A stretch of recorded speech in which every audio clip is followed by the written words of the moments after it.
everybody.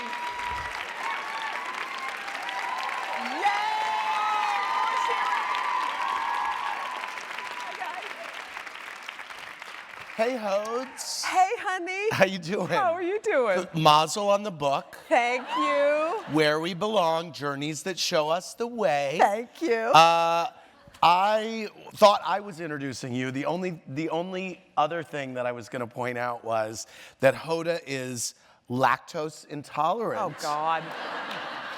But not wine intolerant.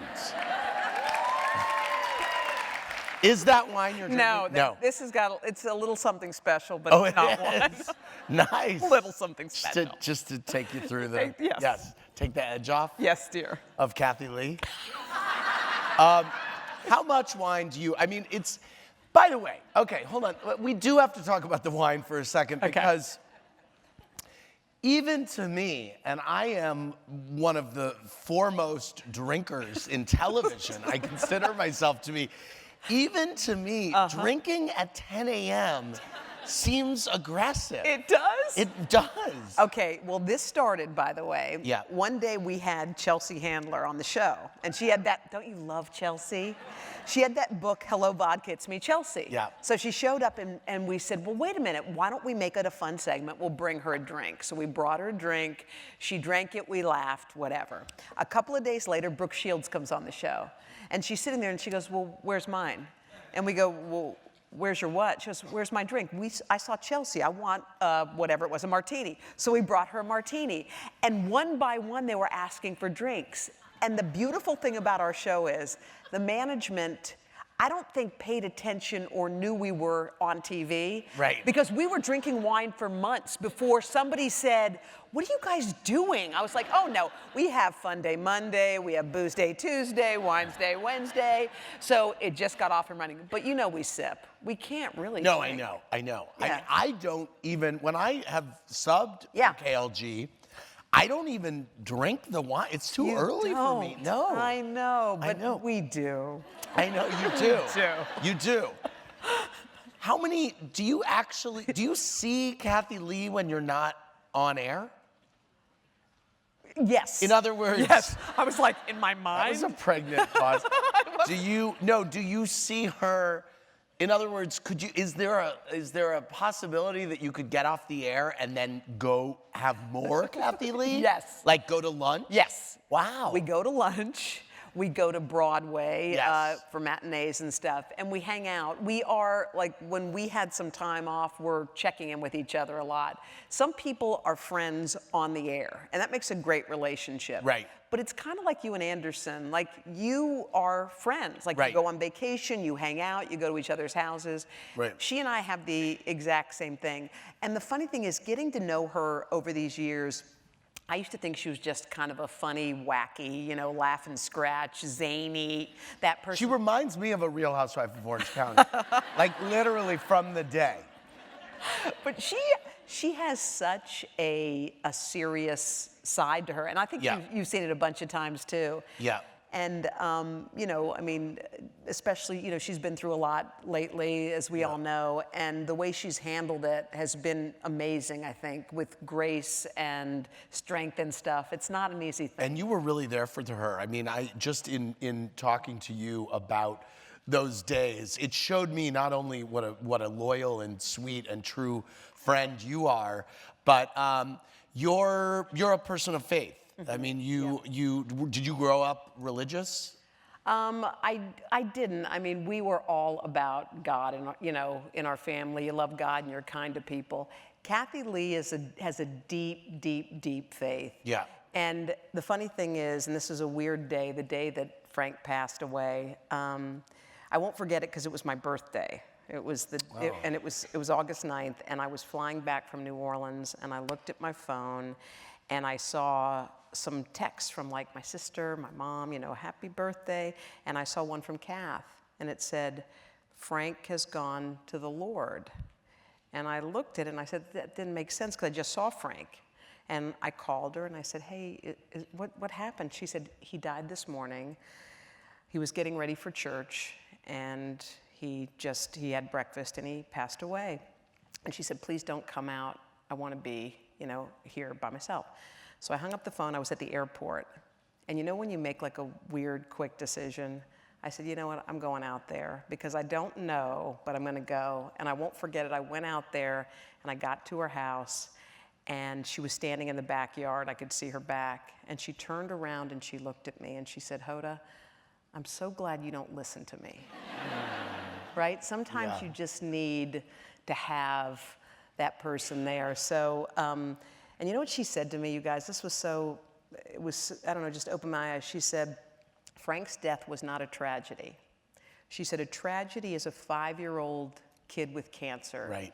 She said, Frank was an all-star football player in the Hall of Fame. He was in the Broadcasting Hall of Fame. He has beautiful kids. He had a wonderful life. He lived to be in his 80s. Right. She said, Frank Gifford's life was a triumph. And I have to tell you, I looked at her and I was weeping and she was strong. Right. You know, have you ever felt weird like that? Like you're crying and the person's like, pull it together, crazy. Right. But she had a strength that I was really admiring on that day. Yeah. That's amazing. Yeah. You're the best thing to come out of West Virginia since my dog. Your dog's from West Virginia? He is. He's a rescue from West Virginia. Yeah. Walk us from Yeah, he's from West Virginia. Yeah, absolutely. But so weird. I know. I don't want to equate you to my dog. But you were born in Oklahoma. Yeah. Right? Born in And then you moved to West Virginia when you were how old? We were like 2 years old, my brother, sister, and I. And so you had to be the only people of Egyptian descent in West Virginia, right? I think we were. I mean, Right. what's funny is my parents were all about assimilation. So they were like, you know, I did used to dread roll call because look at my name. Oh, gosh. I still remember just sitting in second grade and listening to the roll call. It was like Michael Kaufman, Jim Kelly. I was like, oh, I know it's coming. Right. Like I could feel it. And they'd look and they'd go, oh, okay, we definitely have some typos here. Is there anyone? And I just remember the feeling because you just wanna be like everybody else. Right. And especially the way my parents were about that stuff. They were all about, you know, we came here to be here. To be American. That's the whole thing. That's how it used to be. Do you remember when people came here and all they wanted to do was mesh and to be in with everybody else? And that's how my parents were. And they also taught us, like, you can do anything. And the cool thing was, like, in Egypt, you could get a doctorate degree and sit at a desk with no phone. Yeah. But here, if you worked really, really hard, you could be something. And that's one of the things that they taught us. So did people make fun of your name? They made fun of me totally. I had stop sign glasses and frizzy hair. I was like in a weird name. I was like the trifecta of weird. And that's, you know, that we were like the standouts. But anybody who's ever been teased in their life, it's so funny how many other muscles you work to overcome that, right? You work on your personality. If you're not the prettiest one in the group, you want to be smarter. Like you work all these things around you that you needed. And I guess when I was a kid and, you know, all that stuff and, you know, I was in love with this kid named John Zachman and I was like, oh my God, if he would just ask me out. And my mom's like, you're beautiful. I'm like, I look nuts and nobody's asking me out. So I love you, but something's not equating here. What happened to him? I only ask because he sounds great. And is he seeing anybody? No, John Zachman. I don't know what happened to John. Okay. He was my first kiss. Let's bring him out, everybody. Who was your first kiss, by the way? My first kiss was this girl called Jackie Palmquist. And how old were you? Which is a hilarious name. I was like 7th or 8th grade, I think. Oh, really? Yeah. And did she kiss you or did you kiss her? I try to block it out. It didn't take. It did not take. So Andy. You talk a lot about your hair. Yeah. And your system and everything. When did you figure out what to do with your hair to make it do what you wanted it to do? I've had a lifelong battle with my hair. I mean, and this is how bad it's gotten. This is keratin, a pound of gel, and a hammer. I mean, this is what it takes to get it to be like this. But in normal life, I have very weather-sensitive hair, the kind where if it's misting out, I'm running like there's like a sniper shooting at me because all you want to do is get out, and you just want to run for it. And so it took probably New York, because I used to live in New Orleans and I couldn't manage it. I mean, it was humid and it was big. And you know what? I had a date when I was living in New York, and a guy asked me out, and it was my birthday, and I got so dressed up. I got a new dress, and I had my hair all blown out. I spent all my money. I was like, God, this is gonna be so great. He goes, we're gonna go to a show. And I said, oh, we're going to Broadway on my birthday. He goes, no, it's this show. It was called something like Della Garda. Oh, God, yeah. With water. Right. It's got water balloons and people spraying the crowd. Me and this other girl with weather-sensitive hair were hiding under the stairs. It was like the worst date ever. But I remember thinking, like, I mean, when you rule your days by, like, am I gonna sweat? I can't go to the gym, my hair. I mean, it's exhausting. It's exhausting. I love that sentence. Me and this other girl with weather-sensitive hair. I mean, and she's trying to assimilate. So, did you always know? I mean, the book is about finding your purpose, and I always kind of knew what I wanted to do. Did you always know you wanted to be in news, or broadcasting, or what was your calling? I like journalism a lot. We just always had like news and stuff going on in the house, and when you have a curiosity about people and things, so I love journalism, and I thought I wanted to do that. I also wasn't good at math and science, and you know how it is. You like veer into the lane that seems to work for you. Yes. And you know what's funny? It took me a long time to get my first job in journalism. I kept getting rejected. I got rejected repeatedly over and over and over again. And there were, at the end of the day, I was in a car driving around looking for work, and I got rejected, I counted 27 times to my face like this. Wow. I was in Birmingham, Alabama, stopping at ABC, NBC, CBS, and got no, and drove to Dothan, Alabama. Do you know where that is? I didn't think so, except you. But it's like a map dot. They said no. I mean, it was by the end. So, but you know what's funny? When you are super uber talented and you get rejected, you sometimes just quit because you can't imagine why someone wouldn't want you. Right. If you were like me and you didn't really know what you were doing and you weren't that good, you figure rejection's part of the game, so you just keep going. Right. And that's why there are probably super talented people sitting in their apartments working in the wrong job because they kind of quit after the first one. Yeah, and we're working with a bunch of idiots. Exactly. That's why. That's how they got through. Yes. You were a Delta. Any tri-delts? Tri-delts. Nobody? That's so funny because Hey. You talk about assimilation. Yeah. I mean, that's like, you got to be assimilated to be a tri-delt, right? I mean, You do? Because there's a bunch of Regina Georges in there. I love that movie. Me too. You seem like a sorority girl, and I mean that in the best possible. I don't mean like a bitchy whatever. Yeah. I mean in a fun. You seem like a team girl. Yeah. Did you love being a Delta? I loved it. Yes, you did. I was the pledge trainer. I was in the middle of it. Like, I loved it so much. Yes. It was one of those parts of college that really kind of shaped me because, you learned a lot of stuff, but one thing I do, I think better than anything else, is I pick really good friends. I have awesome friends. Yeah. Jane and Jen are here. They're two friends of mine who are in the audience. But I pick really people I love that are close to me. And in the sorority, look, you get there are a lot of people in there, but you end up finding who you really want to connect with. Yeah. And somebody said something like, you're the sum total of the 5 people you spend the most time with. So think about the 5 people you hang with. You, Anderson, who else?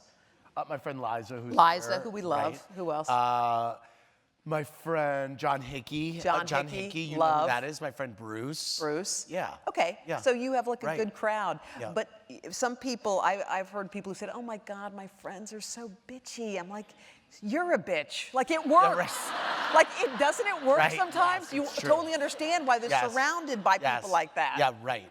You know? No, it's true. Uh-huh. So you're schlepping around in Alabama looking for a broadcasting job. And where do you wind up? What's your first broadcasting job? My very first job, after 20 plus rejections, I was still in the car, and my mom needed it back, and she lived in Virginia, and I had to go home. So I literally was driving through Mississippi and got lost. And I was like, this is so depressing. I had sad music on. It was not working out for me. And there was, you know how they have those old billboards in some of those small towns? The old billboards, it had a CBS eye, and it said, CBS, our eye is on you, Greenville, WXVT, News Center 15, Channel 15. Okay. Okay? And I said, I'm gonna go there, and I'm gonna get rejected, Right. and I'm gonna get a map. That was my plan. Okay. So I drove Do you have in. a job? No. Do you have a map? So I pull into the place, and this short little guy's like, how you doing? I'm Stan Sandroni. I'm the news director. I was sports director yesterday, and they promoted me. I was like, oh my God, good. And he goes, what's your name? I go, I'm Hoda. He goes, come on in, Hilda. Let's go ahead and look at you. But when you're getting rejected, it's like, Right. who cares what they call you? So he took the tape, and I felt this small when I was in there. He put it in the machine. He watched it. He kept watching my tape. Right. I'm watching Stan Sandroni watch my tape. I'm staring at him. 30 minutes, it's over. It's so bad. He stops it, and he looks at me, and he says, Hilda? And I said, yes. He said, I like what I see. I was like, you do? I was crying because when someone tells you you're terrible 1,000 times, they asked us when I started working at NBC to bring someone to Studio 1A who changed the course of our life. And I brought Stan Sandroni. Was he still in Mississippi? He was still in Mississippi. He was a sportscaster at Delta State. He walked in, he's like, oh my God, I knew from the beginning you was gonna make it. Is that Matt Lauer? Hey, Matt. I was like it was so awesome. And I thought, but it takes, you know what it reminded me though, Andy? If you're trying to get something, you don't need 27 news directors to love you. You need one. You need one. And So how long did you work there in Mississippi? I worked there for like a year. Uh-huh. And it was, by the way, the very first time Stan came busting in the newsroom and he said, who has a blazer? I go, what? Who has a jacket? I go, oh, I have a blazer. It's on the hanger. I thought someone needed it for a stand-up. He goes, oh, good, you need to anchor the news because Ann is sick. I was like, what? So like the litmus test for who anchored the news in Greenville. Who had a blazer? Who had a blazer? That's amazing. And Ann Martin was like the Sue Simmons, Oprah Winfrey, Diane Sawyer of Greenville. So I was terrified. So I get into the anchor chair. It's a single anchor show, and I am literally praying. This I'm is like, the please 6, God. the 11? This is the 6. Okay. The prompter's there. I love local news stories. I could talk to you about local news forever. It's so much fun. So I was reading the prompter and I was praying and it said, good evening, I'm Hoda Kotb. Ann Martin is out sick. I'm like, please God, you can do it, you can do it, you can do it. The red light goes on, the guy cues me and I look at the camera and I go, good evening, I'm Ann Martin. I was like, oh my God, oh my God. You know when you just blurt something out and everybody knew I wasn't Ann Martin. All I wanted to do was like pull it all and just start, but I had already said it. Yes. And it was too late, right? Yes. And when I mess up, I keep on messing up. It was like I was on a toboggan riding down the mountain screaming like I wanted it and I was all alone. It wasn't even another person. When it was over, the floor director was like, hey, good try. Oh, like wanting to like take my mic off and shake off all the bad, you know, vibes. Let's take a look at that clip. I'm just kidding. I wish that I had it. Wouldn't that be? By the way, I was hosting this New Year's Eve game night the other night, and 30 seconds into the show, it's in Studio 8H where SNL is, and it's NBC, and there's all these people there. Right before the show, Bob Greenblatt walks in, who's the head of NBC. Huge. And I'm like, oh, great. You're here? Awesome. Show starts, and I say, we're going to check in Times Square with Carson Daly. You did? What did Greenblatt do? Nothing? I didn't see Greenblatt. But Carson goes, oh, you're off to a great start, Andy. Oh, And then I go, and then when we came back, I said, thanks, Carson Daly. Great job. You gave him So an extra tweet. that's amazing. So Mississippi for a year, then where? Then I went to Moline, Illinois, which is, there's a place between, it's right near Iowa. Okay. It's right in there. Then where? Then I went to Fort Myers, Florida. Okay. I was the now Naples you're- bureau chief. Okay, now Fort Myers, that's a big step up, because Yes. that's a top 100 market. I think it was, yeah. Yeah. And Shepard Smith was the bureau chief in Naples for the competing stations, so the two of us were always going toe-to-toe on stories and all that kind of stuff. Really? Yes, and it was exciting. I loved getting a good story. Didn't Yeah. you love it Yeah. when you were in news? Yeah. Right? And then where? And No, then I do. I went to New Orleans, which I could have lived my life there. And so how long were you in New Orleans? I was in New Orleans for 6 years. So that's where you really, Yeah. at WWL, Yes. which is a super strong, Yes. Is that a CBS? CBS Yes, affiliate, it is. yeah. And what years were you there? I remember? don't, no, I don't know. I think I Were you there when Hurricane Andrew hit New Orleans? No. Okay. I think I was in Florida. Okay. Where were you then? I was at CBS News, and I went to New Orleans to cover Hurricane Andrew hitting New Orleans, and I worked out of WWL, Oh, you're and kidding. Dan was there, and I was there for a few days at WWL, and I just wondered if you were there. Anyway. Do you love New Orleans, by the way? Oh, what's not to, I mean, Right? it's an alcoholic's paradise. Oh my No, I love it. It's amazing. It's fantastic. I mean, what is not to love? It's It's amazing.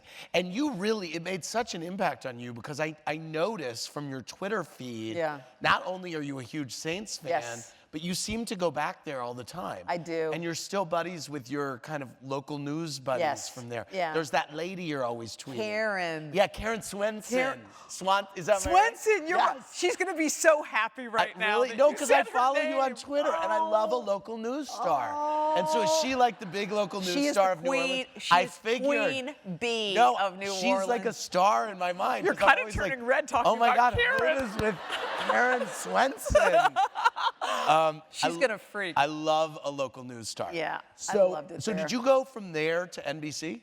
Well, what happened was I was working in local news, and I was doing the 10, and I was about to re-sign a contract. The 10? And Dateline had an opening for a correspondent. So I had come up about 4 times interviewing for it, and I thought, well, maybe I'm never gonna get this job. And I was kind of putting off my local station because they wanted me to sign a deal, and I was kind of nervous. And Dateline said, come on up and we're gonna give you a test. We're gonna give you a story, we're gonna give you a crew, 2 crews, and we're gonna give you 24 hours to do a Dateline story. Are you ready? Okay, they wanna know if you can write, if you can do it, can you turn it, you know. Like a 7-minute piece in 7-minute 24 hours? piece, yeah. What was the story? It was about a guy named Jimmy Scalacci, who was someone who lived in Brooklyn, and he was by the zoo there, and he said that there was a speed trap that was catching drivers. So he turned the tables and got some video of it, and he reported it. Well, Mayor Giuliani at That's the a time. 7-minute story? Well, Mayor Giuliani. I just heard it in 45 seconds. Go on. Go on. Mayor Giuliani at the time said when he found out that Jimmy Scalacci was outing him, he decided to turn the tables on the whistleblower and say, oh, you're going to listen to this guy? He has a pot arrest. He's a bad guy. So it was kind of like whistleblower gets screwed, but they wanted to see how you could tell that story and do interviews and do a stand-up and in that short period of time. And I was terrified. I bet. Right? I mean, because you have to write something that works. You're on a clock, you're shooting. But by the way, you're used to writing on a deadline because you've been working in local news at this point for Yeah. 9-10 years. But there's something about, you didn't feel like it was network quality. Right, no, I understand. Like, right. you're like, I can write something, but it's something that would air on my local station. So, so I did it, and I turned it in, and I was waiting. And I was down to the last day where they were telling me, if you don't sign the contract, we're gonna have to part ways. Right. And it was literally that day, and my phone rang that morning, and Elena Nachmanoff called me, and she said, Hoda? I said, yes. She said, you got it. I said, no. Put it in a sentence, because I want to remember right now. She said, you are a correspondent at Dateline NBC.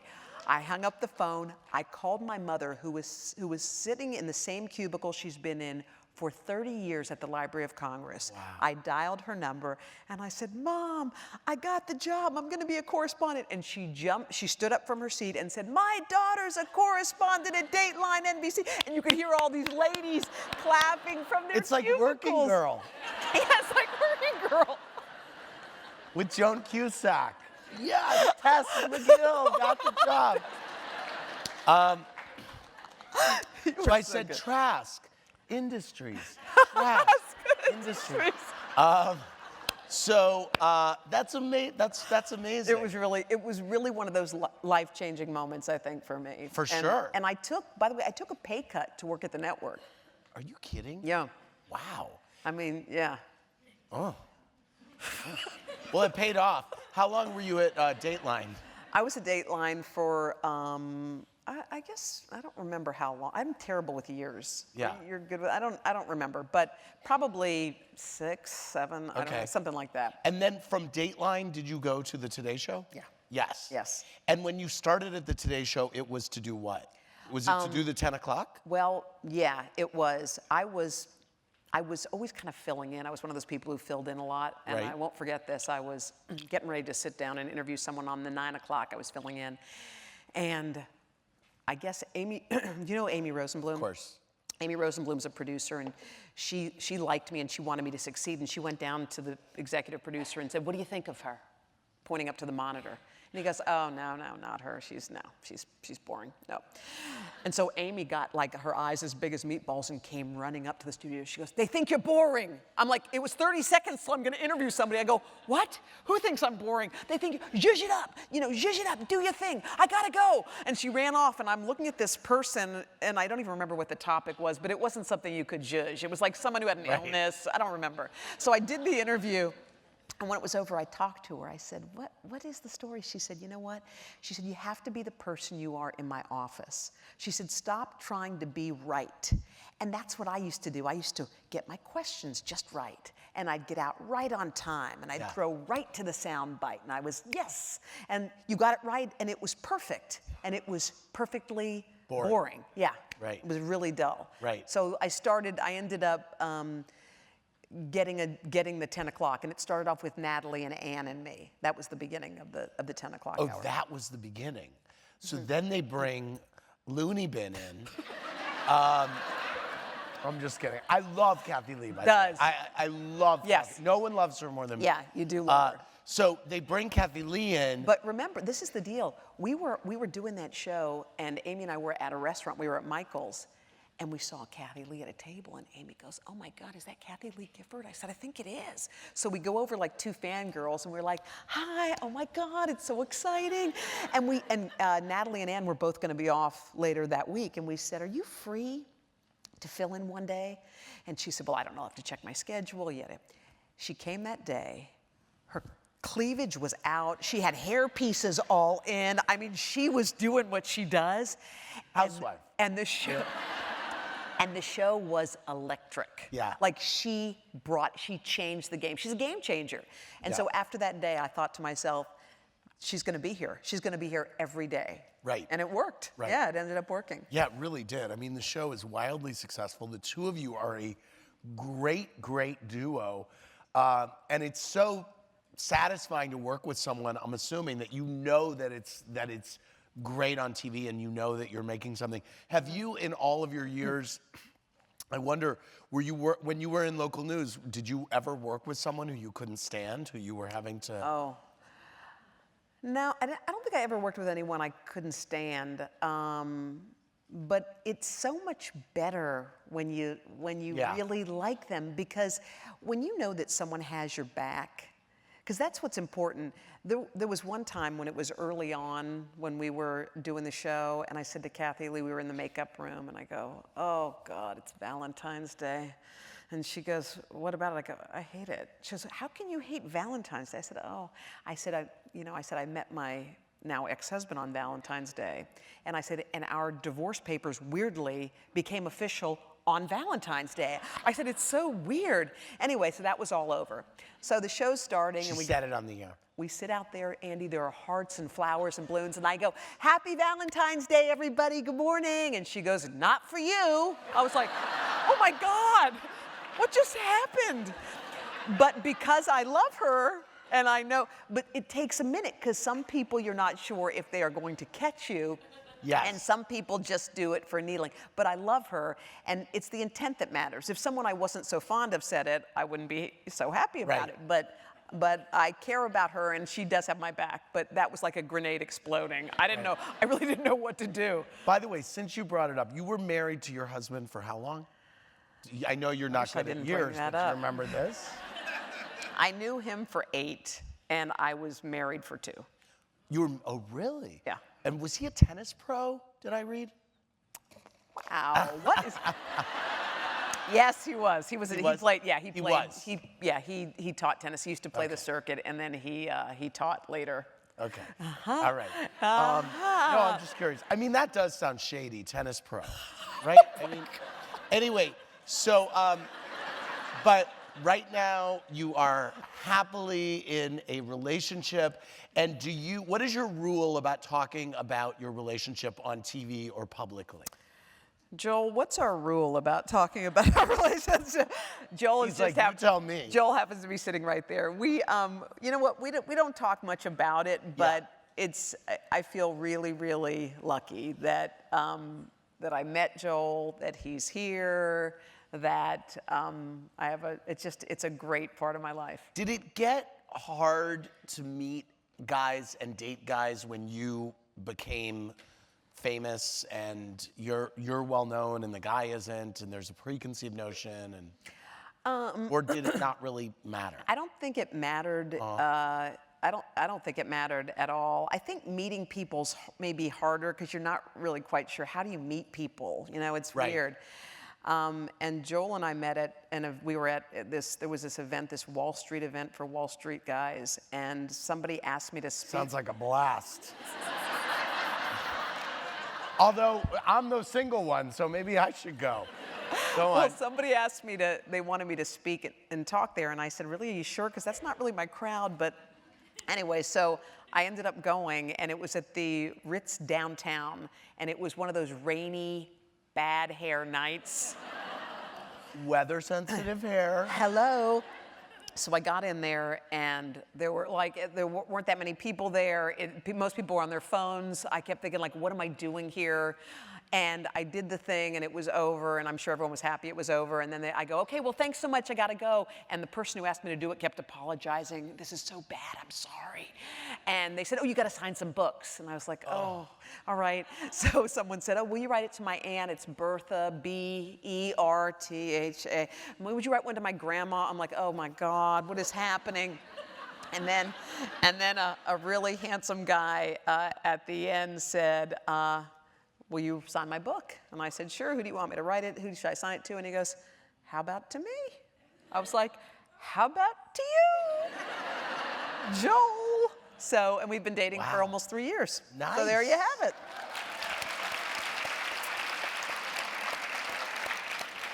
A Semite.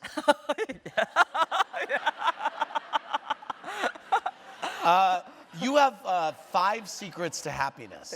Yes, right? I do. Yes. 5 secrets to happiness. 6. Date a Semite. Yes, that number What one. are the other 5? No, okay, so I was watching a TED Talk, one of those TED Talks, and they said if you do these 5... Hit or miss. Some of them were, but this one was it.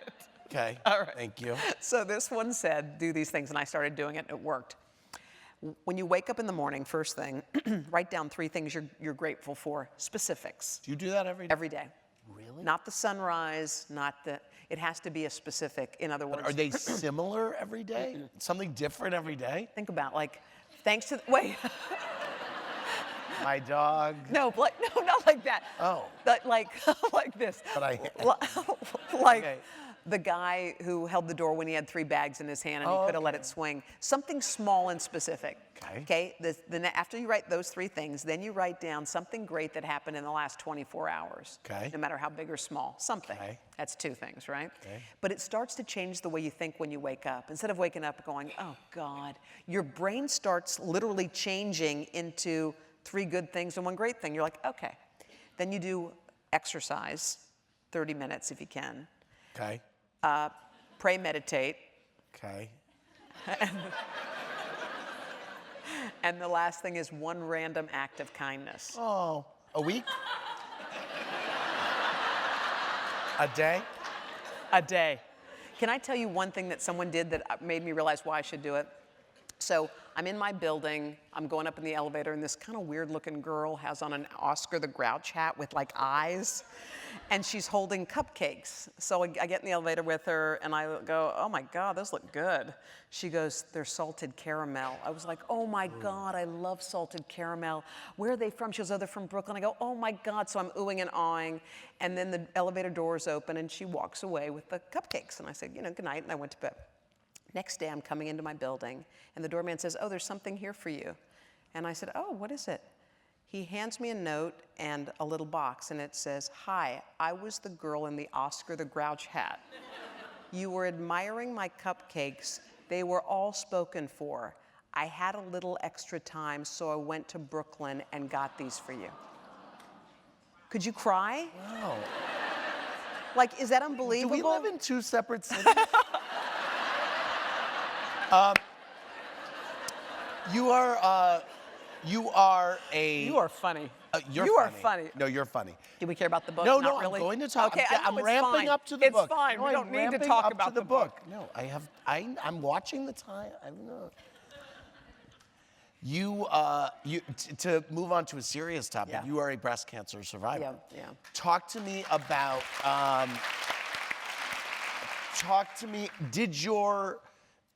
Did your spirituality and gratitude, is that as a result of what you went through then, or did you go into that experience the person you are now? I think it enhanced. Okay. But I think that if you go through a traumatic event in your life, whatever it is,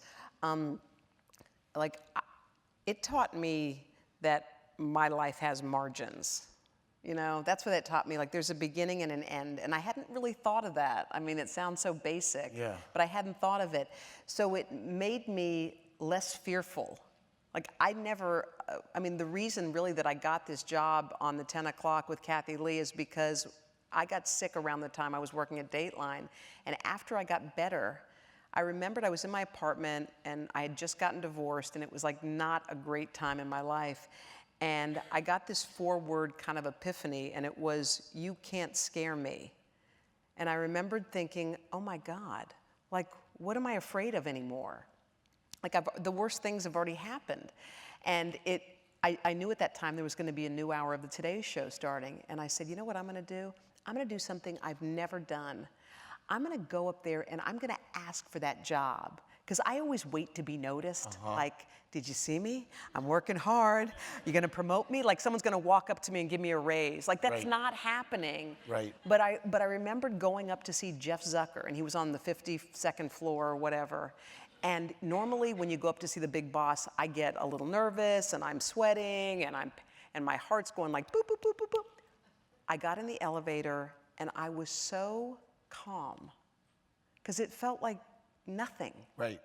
Like, really, this is something I should be, in my life, I'm worried about asking for a promotion. Like, it seemed so little. Yeah. And I remember I walked in his office, I said, hey, Jeff, I gotta tell you something, I gotta tell you this story. And, I'm sure he thought I was a little bit, but I told him nonetheless.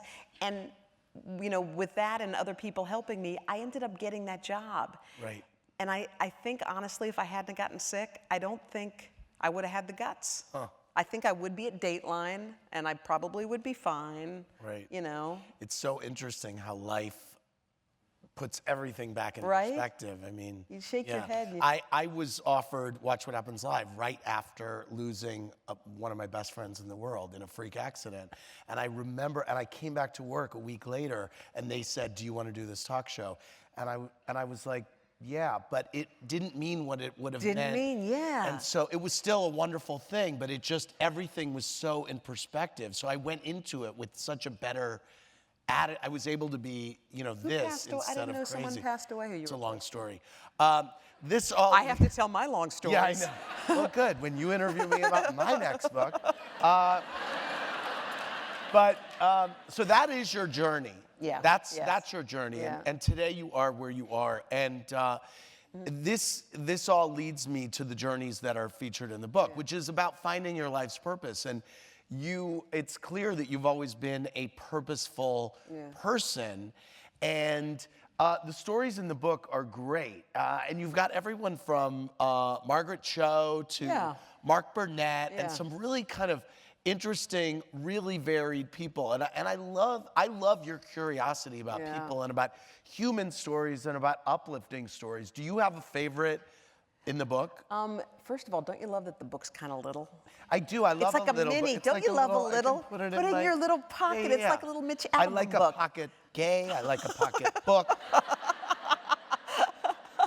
It's got, I think no matter what you're going through in your life, whatever your thing is, there's somebody in your lane. Like there's somebody who wasn't satisfied professionally or personally or spiritually or whatever it is. And there's this couple in the book, Craig and Kathy Jensen, and who are in there. They had like the perfect life. They're in Aspen on the slopes. They didn't have kids, but they had everything. They were retired. They were rolling in dough. It's like the life people said, wow, like I would want that life. And one day Craig went to Haiti and he went to an orphanage. He went there and he saw these kids. And he said to his wife, hey, look, I think maybe we ought to do this.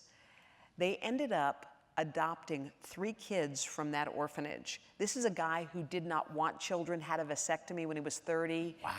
All of a sudden, they are now this family unit of 5. And I think the funny thing is, sometimes you don't know what you're missing until you find it.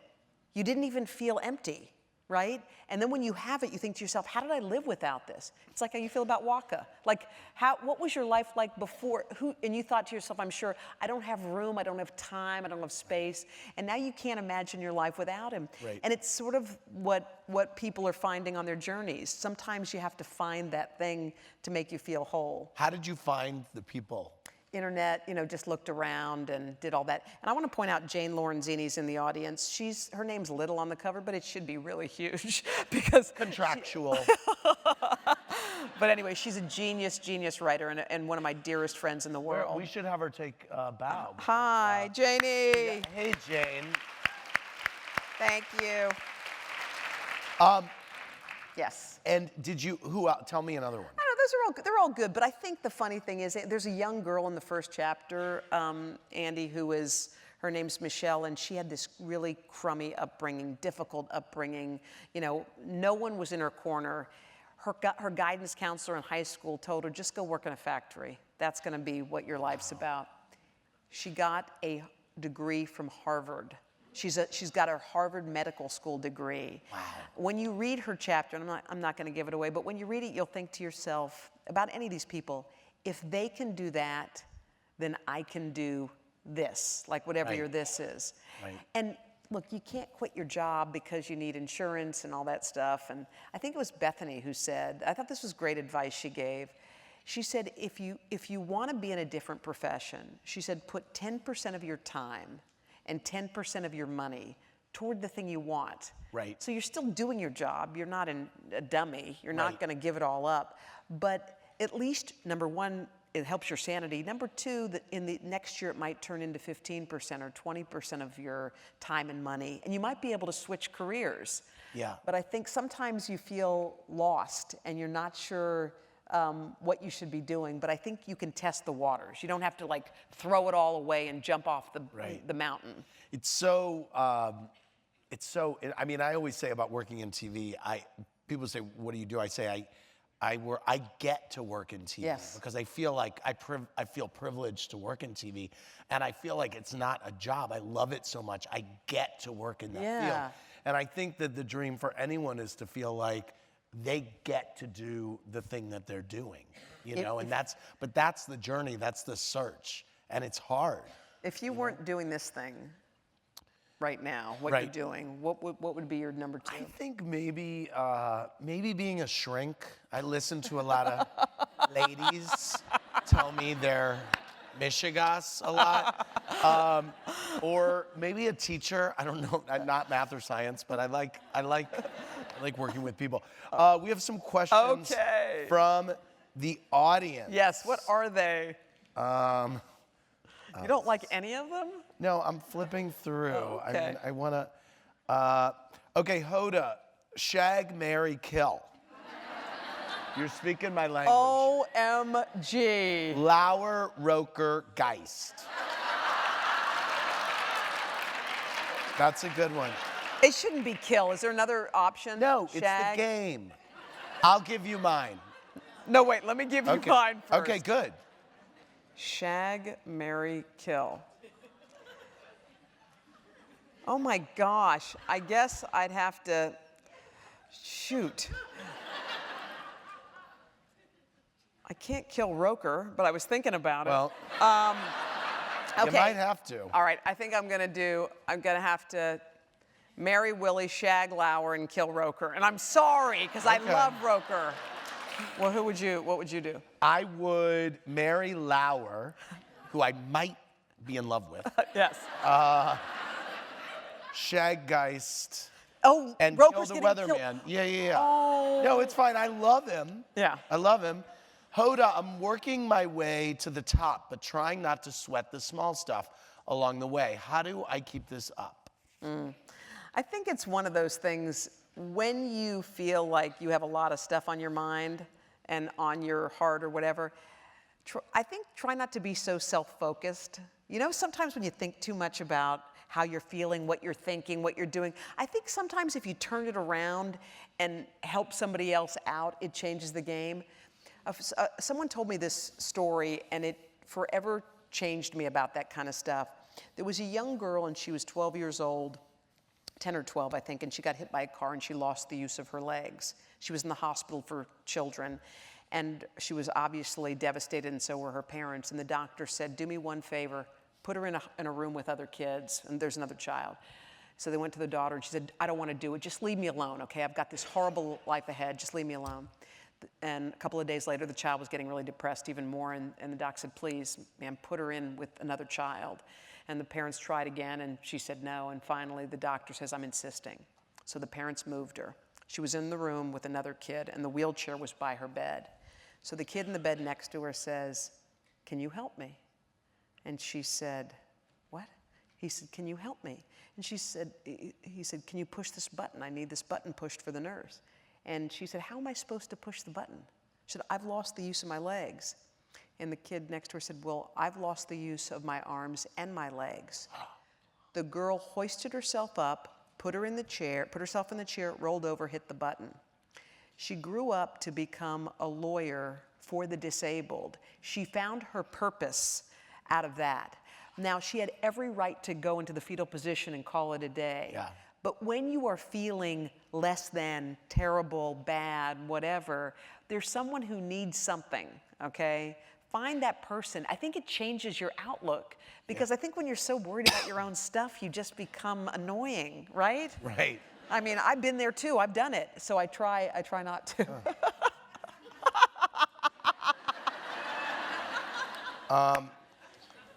Nobody's leaving a cupcake with my doorman. From Geo Glitters via Instagram, Hoda, who is your celebrity crush? Is it still Blake Shelton? Joel's here, okay? It's Oh, not. no, but that's yes, fine. It Joel is, knows. Joel We all knows. have a It free is. pass. It still is Blake Shelton. Yes. It is. Yes. Okay. It must be. How do you feel about he and Gwen Stefani? Well, Are you upset? I was 90% happy. Okay. Okay, that's good. fair. That's good. Let's see. Hoda, if you could be on any Bravo show, what would it be? Oh. Which one? I would like to. You could be the rational one on the Real Housewives of New York.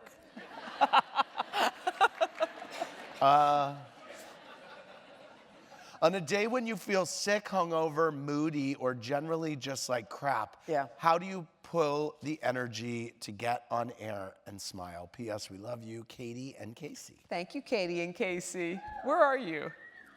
Oh, I see you. Hi. I think, you know what, it really is kind of a fun place to work, you know, when you come over there. So I think you can be in a crummy mood, but somehow when you show up to a place you like with people you like, you turn the beat around. Yeah. And plus, nobody's moody. We don't have moody people. At your show? Yeah. Just kidding. I'm totally kidding. Can I tell you one quick Al Roker story since we buried him earlier? Roker and I were we were covering some Mardi Gras festivities, and we missed our flight, or it was late or whatever. We got in really, really late, and Al had to be in at 5 in the morning or whatever. And he's in there at 5, and I hear him in the hallways around the makeup room singing. And I looked at him, I go, you are always in a good mood. I said, because you got to have slept 2 hours. And he goes, I am. And he said, do you want to know why? And I said, yeah, I want to know why. He said, because my dad drove a city bus. And he said, and I get to come to 30 Rock every day. And there was something about that I didn't forget, because most people there don't feel entitled to be there, right? Like, think about Matt and everybody who works there. We really do feel like lucky. It's like, wow, we get to work there, as opposed to get me coffee and take care of my stuff. You know, it's got that kind of vibe. So I don't really feel moody when I'm at work, but if I'm having like a bad day and I don't have to go to work, I usually just get under the covers and watch some bad TV, you know? Well, by the way, you wake up inordinately early. I mean, when I co-host with you, I get in around 9:30. Yeah. 9:30. I mean, I'm 9:45. ready, you know, I'm like, I sleep until 9, and then I know. But you're up tweeting affirmations at 4 when I'm coming home. When you're coming home. There have been mornings where I'm putting myself to bed or on my way to bed, and this one's like, here's your affirmation of the morning. And I'm like, oh, I'm in trouble. And sometimes you do, you tweet me. Sometimes I tweet you, and I'm like, we are at opposite ends of this moment. Andy, where would you take Hoda on a date? Wherever she wanted to go. Thank you, Andy. Wherever you wanted to go. Let's see. You keep it so real with your honesty, especially when you're talking about celebrities. Do you ever get in trouble? Do you care? This applies to both of us. That should be for you. Well, it is for me, but I thought maybe we could both do it. Well, no, but I wanted to. P.S. I'm addicted to Radio Andy. Thanks. Channel 102 on Sirius XM. It's really good, by the way. Thanks. I love it. No, I do. No, I do. But we're running out of time, and I want to. Oh yeah. No, but this is a topic that I wanted to bring up with you, because every time I co-host, they're putting some apology for me at the end of the hour in the prompter. Because, oh, you insulted the lesbian community, or you insulted this one or that one. You are on live, and the two of you are very, I mean, it's the let's push it as far as we can push it hour of the Today Show, kind of. And so, how do you, I mean, you've had to apologize to bikers for calling them something. No, I didn't call them that, but they thought I did. They thought you called them losers. Oh, God. No, but it's so stupid. It's such a non-controversy. You're not allowed to say that bikers are losers. I didn't say that! No, I know you didn't, but I'm not allowed to say it. I mean, it's just a... Well, here's what I said. I said Kathy Lee and I were at a biker bar. We're like a couple of losers. I meant... We were losers at the bar, but it turned into a thing. No, but all I'm saying is I had to apologize, everything these days turns into a thing. And so how do you, as you're sitting there on live TV, because I could use a little guidance, how do you know just the right amount to push it? You know what's funny? I think unless you step over, which we always do, and offend, you don't really realize, because sometimes you say something that's totally harmless and people twist it around into something weird. Right. We said something about how baton twirlers, we didn't realize it was still a skill at the pageants. And I know, that was a mistake. No, it was a mistake. It's so lame. I know, but people get very prickly about things. Usually I just take my lead from Kath, because she goes way out. Right. She's like way in the deep Then end. maybe she's the wrong one to take a lead from. No, but I Oh, you mean you let her? No, I watched to see, because she actually has a very good sense of how far is too far. I know, it's amazing. She's right? very, she knows when to pull back. She's like Joan Rivers Yes. was. I mean, well, Joan could get away with anything, and she could push it further Yeah. than anybody. Last question. Yes. For both of us, what is the one thing you know? What? What's the one thing you know? What's the What's the one thing you know? You do yours. What's the show where they say it's The more you know. What? The more you know. It's Oprah. What's the one thing Oh, the I one know thing I know for sure. Yeah, yeah. No, it's not. The more okay. you know, by the way, have you done those the more Yes. you know thing? They are so dumb. They're like, I did one, and it's like, don't forget that electricity is in sockets. The more you know. It's literally, I'm like, this is what I'm saying right now. I love that. Anyway, I'm like, this is for dumb people who don't know anything. Anyway, I apologize. What is the one thing you know for sure? The one thing I know for sure is you can still get butterflies at 51 years old.